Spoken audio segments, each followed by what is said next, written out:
Hi guys, and welcome to another episode of Kabir Considers. In this video, I'm going to react to why American cities are broke. Now, I never thought I would ever hear these words in the same sentence. American cities broke. You know, America's, the richest country on the planet in terms of GDP. Huge GDP. Like, I would never think that the infrastructure, the road systems, things like that would be, pretty much on decline, and apparently that's the case. This video here been recommended to me a fair few times and it's got a lot of views, so and the like ratio is quite high, so I imagine the stuff discussed in the video is of merit, so I'm really interested to hear what he has to say, so let's do it.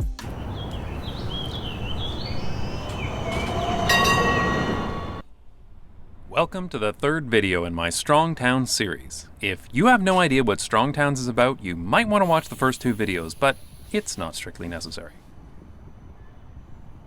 American cities are famous for car-dependent sprawl. That's probably one of the first things most people associate with America after apple pie, baseball, and driving in soul-crushing traffic. But this wasn't always the case. American cities don't have to be sprawling just because the country itself is big. And up until the Second World War, they weren't. They were just as compact as cities found almost anywhere else. But after the 1940s, America started on a totally different pattern of development and began their great suburban experiment. But herein lies the problem. Because this American pattern of development builds places that do not... I'm looking at this and I'm just thinking that a roundabout would be so much more efficient. These guys wouldn't need to wait. They would just, if it's clear on this side, they'd be able to go. Financially support themselves. And the only reason they're still there is because American cities are a Ponzi scheme. What? If you don't know what a Ponzi scheme is, there are many videos on YouTube, but the very quick explanation is as follows. A scammer offers an imaginary investment opportunity, offering a huge return on investment. Investor A comes along and invests.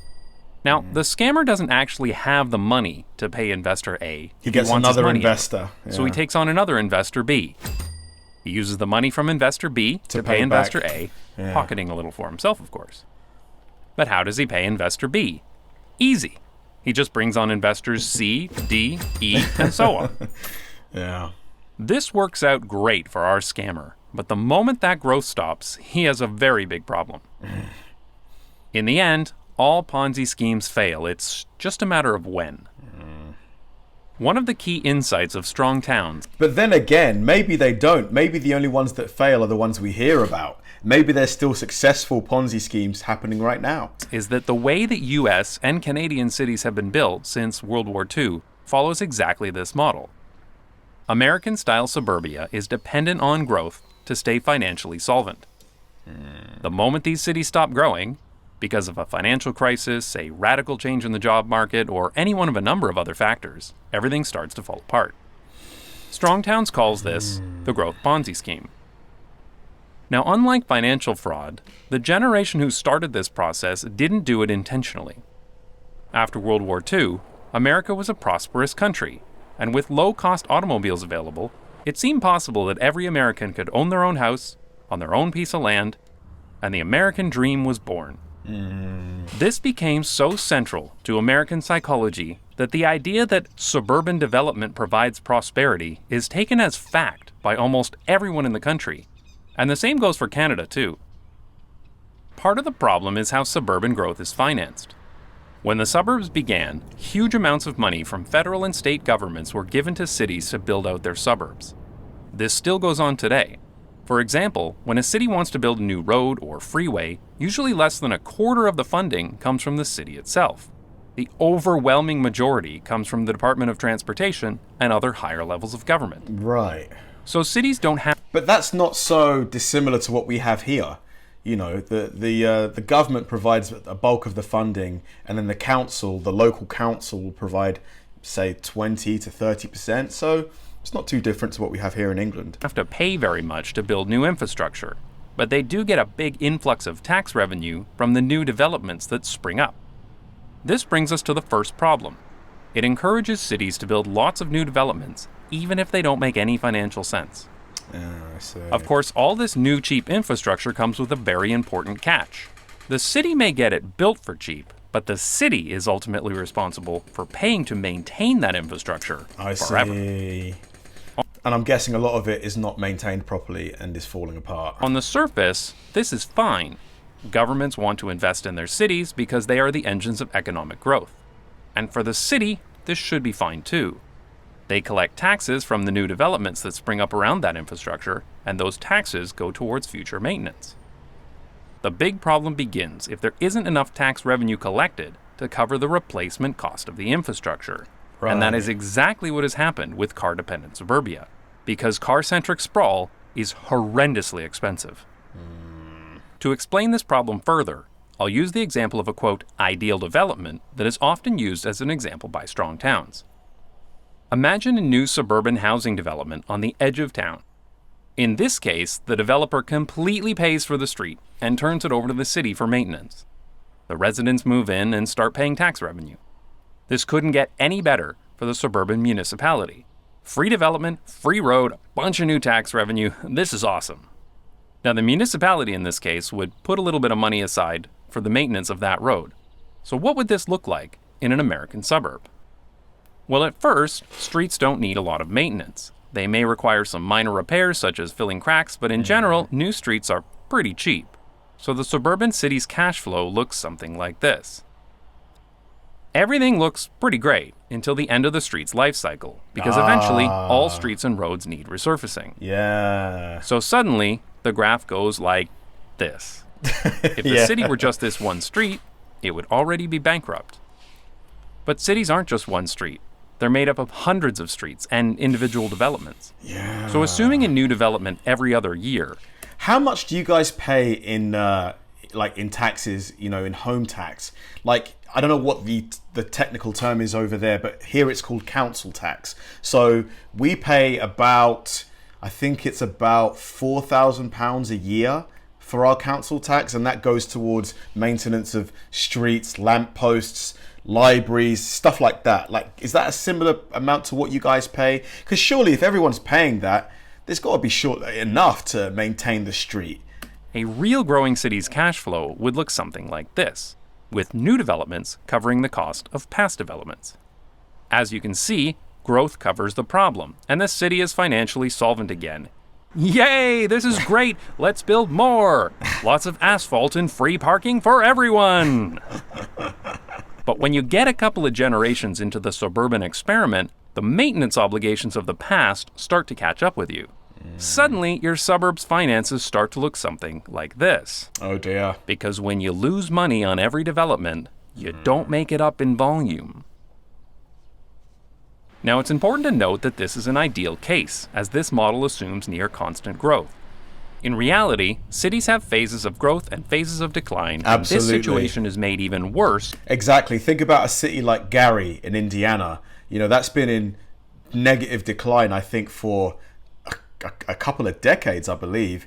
And, it's pretty much abandoned. The footage I see of that place, all the buildings are trashed, the roads completely cracked everywhere. It's just sad to see, to be honest. Because these growing infrastructure liabilities tend to show up just as a period of growth is over.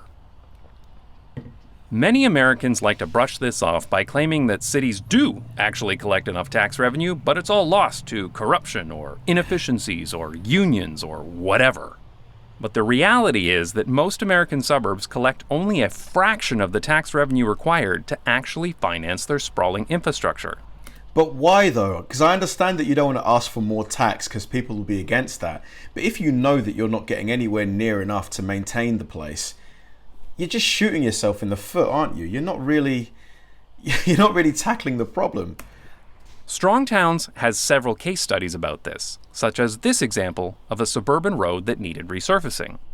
In order for the residents to cover just the cost of their own road, the city would need an immediate 46% increase in property tax.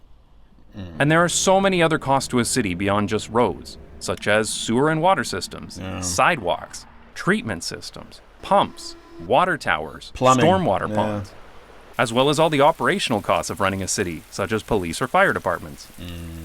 You can't just brush this off by waving your hands in the air and saying, Efficiencies. Worst case scenario, you have no problem with parking taxes? No, efficiency.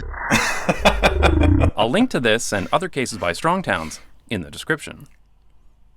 And Canada is not much better. An analysis done by the Halifax Regional Municipality found that the cost to maintain and service an urban home are well less than half that of a suburban home. But in most North American cities, the suburban home pays less property tax. This leads to an effective subsidy for car-dependent suburbia. Now, don't get me wrong, our cities... Man, these houses are really packed in, aren't they? Quite tight, right next door. I mean, where are the gardens? Where are the yards? Is it me, or do these houses not have any, like, backyards? Is that normal? Need affordable housing. But the solution is not to subsidize the least efficient, least sustainable developments in the city. But that topic deserves a lot more explanation, so I'll talk about that in more detail in a future video. So it's clear that car-dependent suburbs are not financially sustainable. The amount of tax revenue collected by the suburb does not cover the replacement cost of its infrastructure.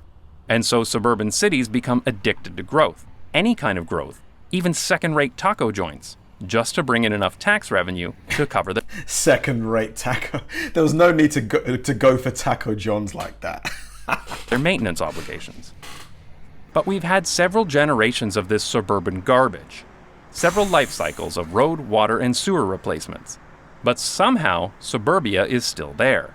So you might be asking yourself, how are car-dependent suburbs still around? Why is this still a thing? And what has kept it afloat all these years? Well, the answer is debt. Lots and lots and lots of debt. But I'll explore that in the next episode of this series on strong towns. I'd like to thank my supporters on... I'm really confused as to why the property tax that's collected to maintain suburban areas is deliberately not enough that's needed to actually do the job.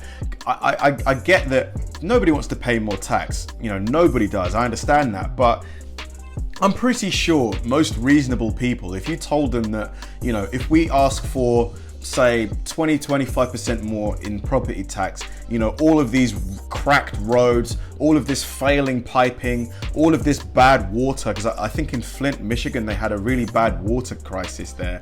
You know, we'd be able to actually solve this stuff, which would make your quality of life better. I think most people would be prepared to do that. I know that there's some people that financially can't afford it, but I don't know, it just feels like there's a better way to handle things. But let me know what you think in the comments. Thanks for watching, guys, and I'll see you in the next one.